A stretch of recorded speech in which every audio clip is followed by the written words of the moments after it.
Nocturno, un espacio donde les ofrecemos importante información, entrevistas y opinión, bajo la conducción de Leonidas Castro. Bienvenidos.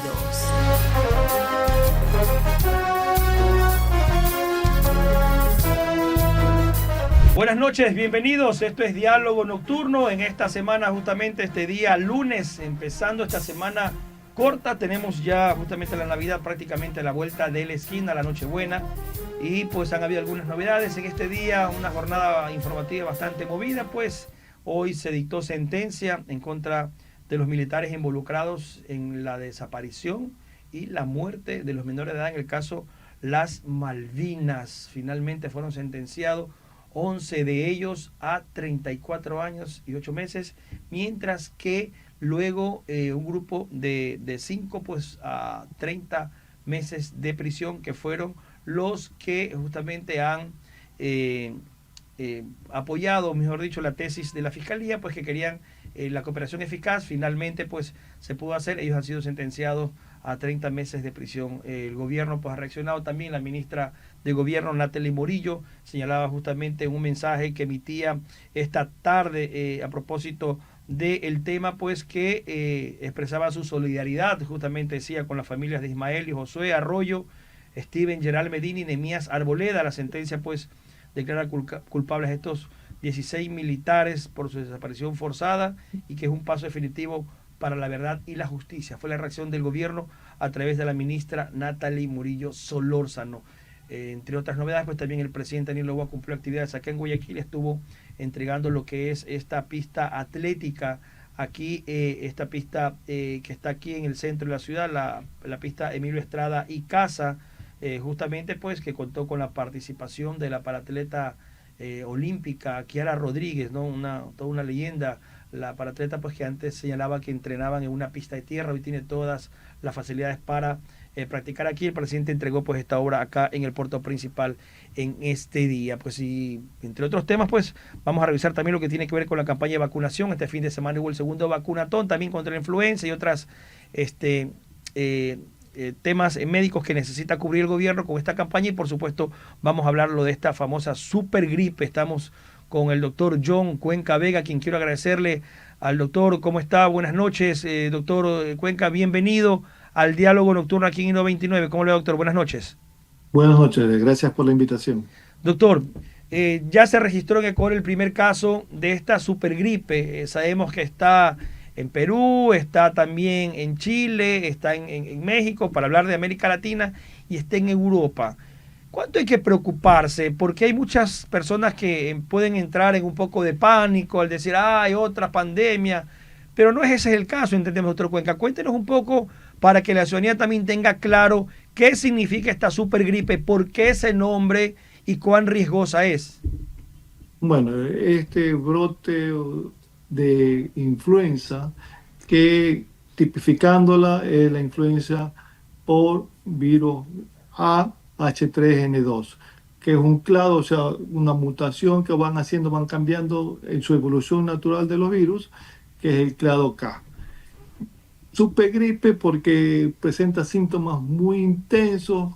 Cuando arrancó allá por Asia, pasó a Europa y Estados Unidos y ya está descendiendo para acá, para América Latina. Era esperable que llegue, hace una semana o más seguro ya llegó, sino que comenzamos a detectarlo recientemente, ¿no? Porque no a todos los pacientes se hace la tipificación del tipo de virus que está padeciendo. Entonces, de las muestras que se han ido detectando, bueno, ya encontraron que en nuestro país es el primer caso, pero muy probablemente ya estuvo circulando antes.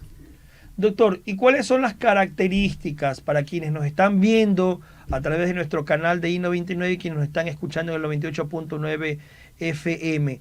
¿Cómo usted puede determinar de que es una supergripe? ¿Cuáles son esos síntomas que deben encender las alertas de los ciudadanos y justamente buscar un especialista, un médico, para que lo atienda?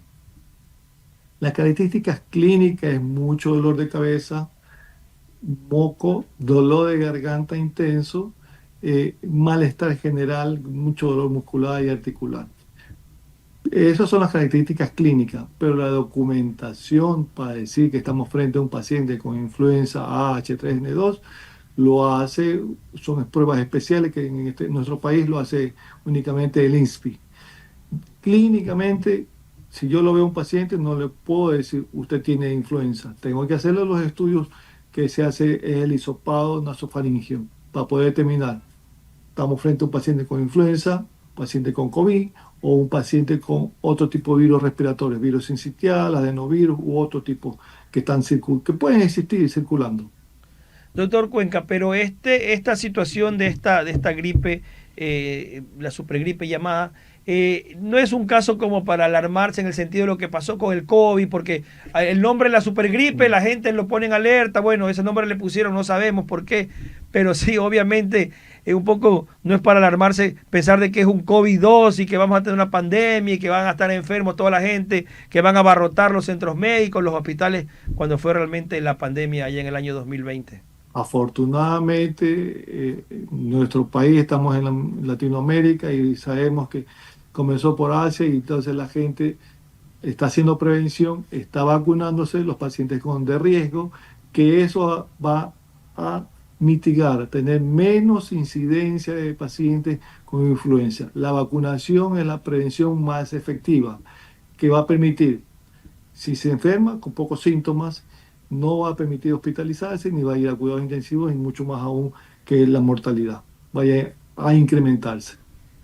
Doctor, pero esta vacuna que se está poniendo actualmente sirve para este tipo de virus, para este tipo de gripe, es decir, indistintamente de que no tengan todavía los estudios de las nuevas cepas que están variando, así como la del COVID, esta protege a todos por igual. Normalmente la vacuna de influenza se hace con las cepas del virus anterior, circularon el año anterior.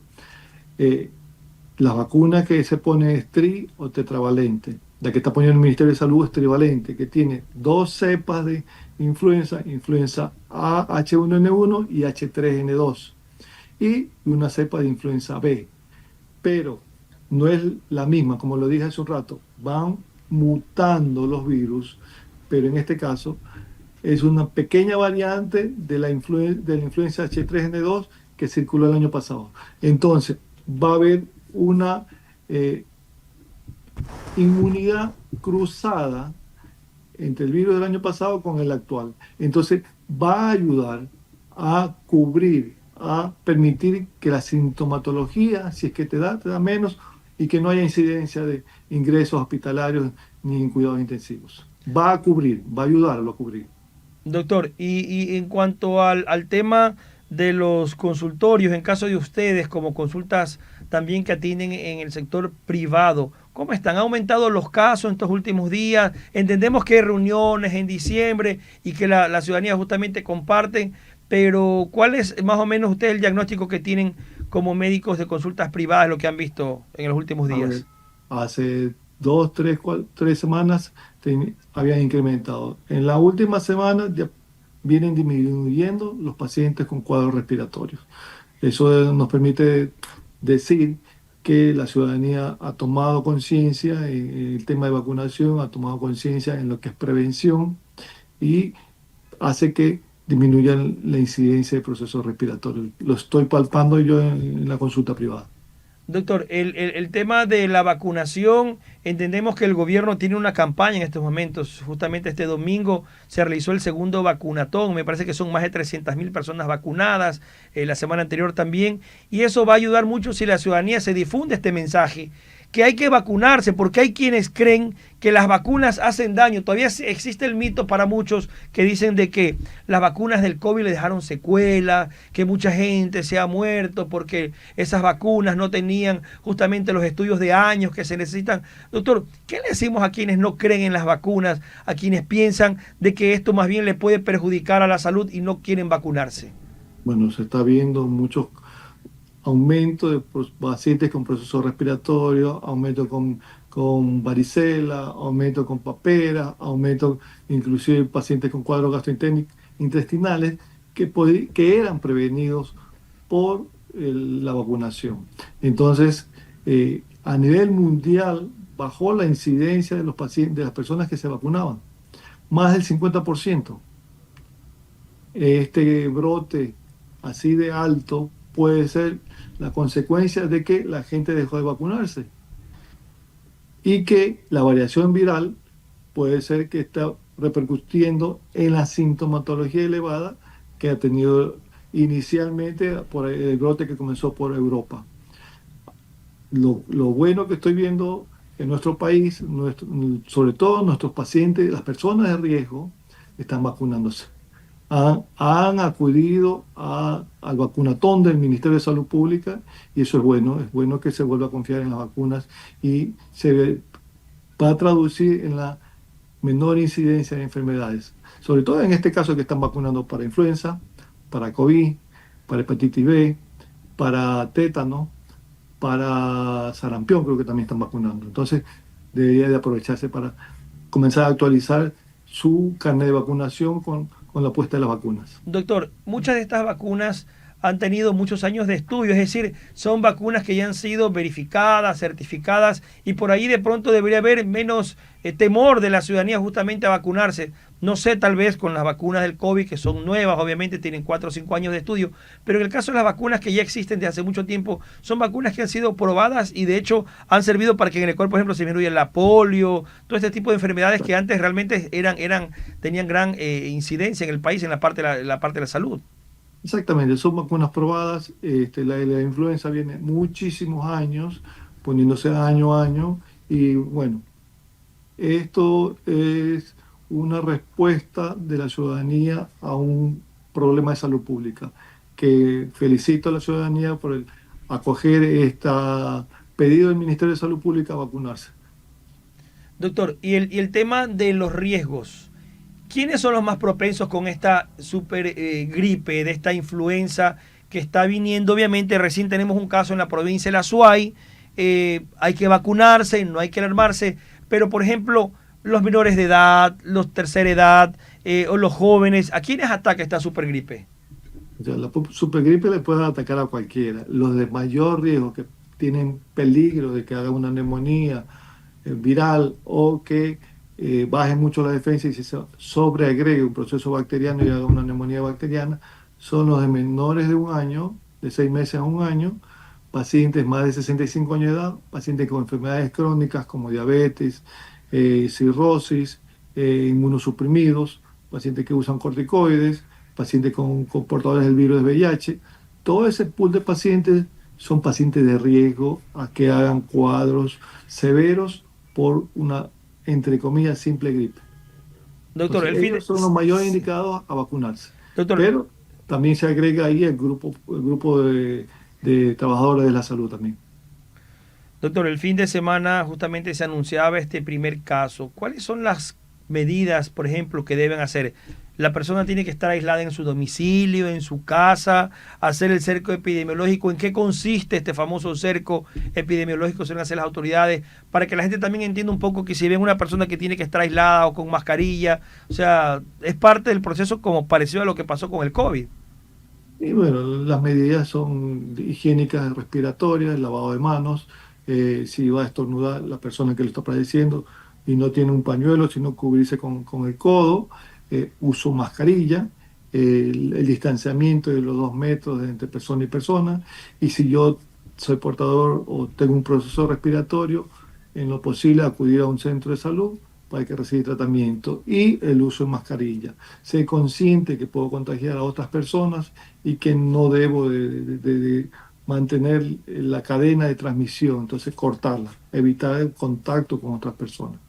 Debería llegarse como cuando ocurrió el COVID, que había aislamiento total para el paciente enfermo, que por decirle si es un menor de un niño, no enviarlo a la escuela, porque por más atención, cuidado que se tenga con la mascarilla, a veces se la saca. Es decir, el virus podía propagarse y podría llegar un momento determinado, doctor, a pensarse de que la gente que no tiene los recursos, cómo comprarse una medicina si es que no lo encuentra en un hospital público, podría empeorar su cuadro clínico.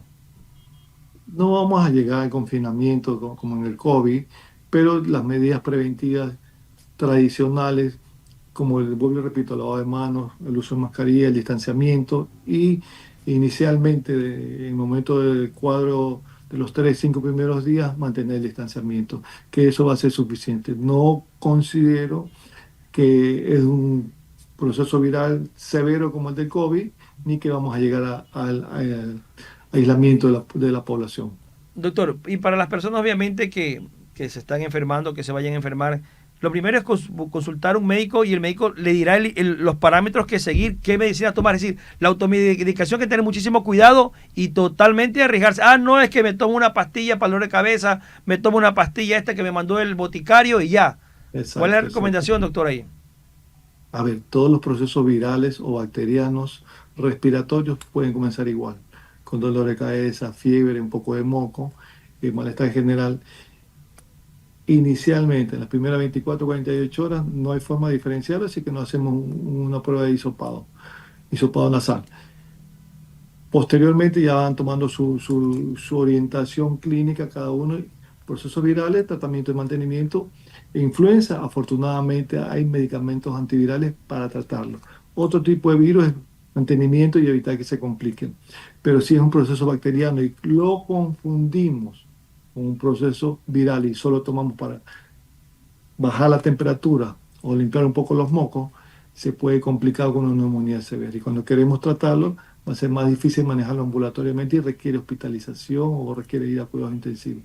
El diagnóstico diferencial lo hace el médico. Entonces acuda a un centro de salud, acuda a su médico particular o acuda a un hospital para que sea diagnosticado correctamente. De lo que podemos ver, doctor, la diferencia que hay entre esta virus de la gripe, la supergripe, la H2N, 3N2. H3N2, ¿verdad? Sí. Ya, este virus, la diferencia es el dolor de cabeza intenso, es decir, por ahí podría haber una sospecha para que el paciente diga, bueno, tengo que buscar un médico porque me duele mucho la cabeza, tengo fiebre, porque en general las gripes todos tienen la rinorrea, pues no, la mucosidad y todo esto, doctor. Es decir, esa es como una característica diferenciador para que el ciudadano encienda las alertas y busque un médico. Inicialmente puedes tener una sinusitis y te duele la cabeza. Y no es Ok. el cuadro viral. Vuelvo y repito, la clínica te puede dar una sospecha, pero la confirmación te lo va a hacer el estudio del hisopado. La gente, ¿usted cree, doctor, que podrá hacerse el hisopado? Porque vimos que en los últimos tiempos ya ni para el COVID se hace el hisopado. La gente decía, ya le perdió el miedo al COVID y ahora no se hace. ¿Usted cree, doctor, que vamos a tener gente haciendo ese hisopado o salvo que el médico le diga, por favor, tienes que hacértelo para saber cómo estás?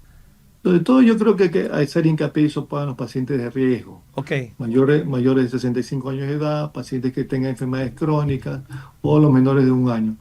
En ellos hay que insistir en el hisopado. Ya pacientes con edad de los 2 hasta los 65 años de edad, si no tiene factor de riesgo, podría manejarse clínicamente. Pero si ese paciente persiste en los síntomas más allá de 5 o 7 días, no es influenza, es algo más.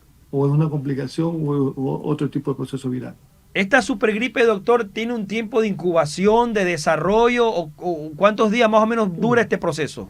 Generalmente 1 a 3 días el periodo de incubación y son 7 días cuando mucho un proceso viral por influenza. Después ya no es influenza, es otra cosa.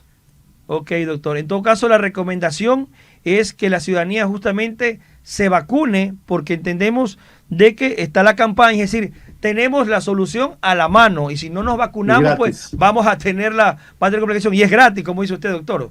¿Sí?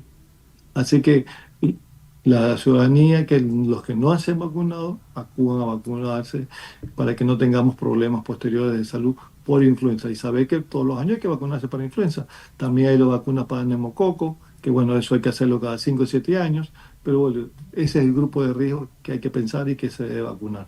Las vacunas para los niños, para los adultos mayores, no hay ningún riesgo, hay que vacunarse. Y doctor, la recomendación entendemos que a algunos les puede dar fiebre o no, ¿qué síntomas para después de Paracetamol. vacunarse? Después de la vacuna, tomarse un gramo de paracetamol en los adultos. En los niños, la dosis que corresponde de acuerdo al peso.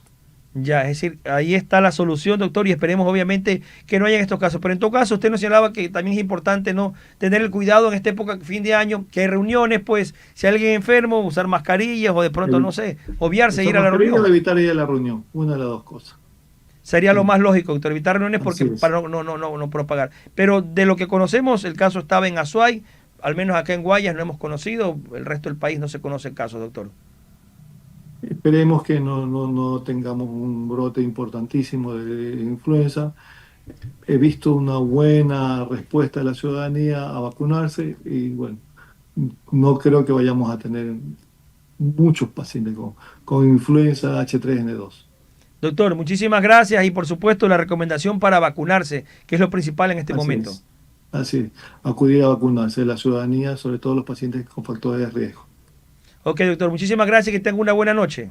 Buenas noches, que pase bien. Gracias al doctor John Cuenca Vega, clínico intensivista, justamente ha estado con nosotros aquí y llegamos también ya a la parte final del diálogo nocturno de I-99. Por supuesto, pues aquí estaremos informando todas las novedades, lo que ocurra en este tema, ¿no?, de la vacunación. El gobierno empezó el vacunatón, ya va el segundo vacunatón que hizo este fin de semana, el día domingo, y justamente ha sido un trabajo arduo que ha tenido que hacer el gobierno nacional para tratar de que no vaya a expandirse esta llamada supergripe. Como nos ha sido muy clarísimo el doctor John Cuenca, no es un tema para alarmarse, simplemente hay que controlarla y obviamente no automedicarse. Con ello, pues justamente es parte de las recomendaciones que se tienen que llevar adelante. Y para finalizar también, pues hoy se realizó a nivel de gobierno nacional una reunión con el sector transportistas. A propósito, la ministra de Gobierno, Natalie Morillo, justamente estuvo con los transportistas estableciendo acuerdos para mejorar esta segunda,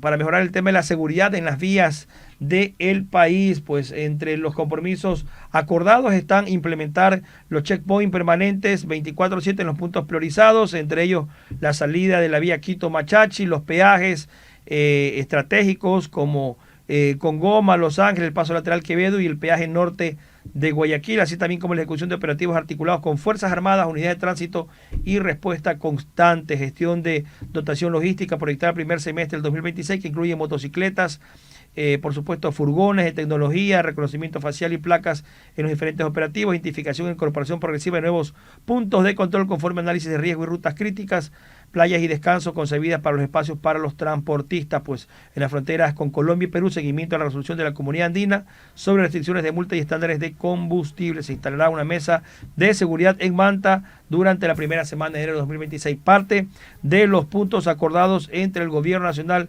y los transportistas a propósito de la reinstalación de esta mesa de seguridad. Llegamos hacia la parte final del diálogo nocturno. Que tengan ustedes una muy buena noche. Hasta la próxima.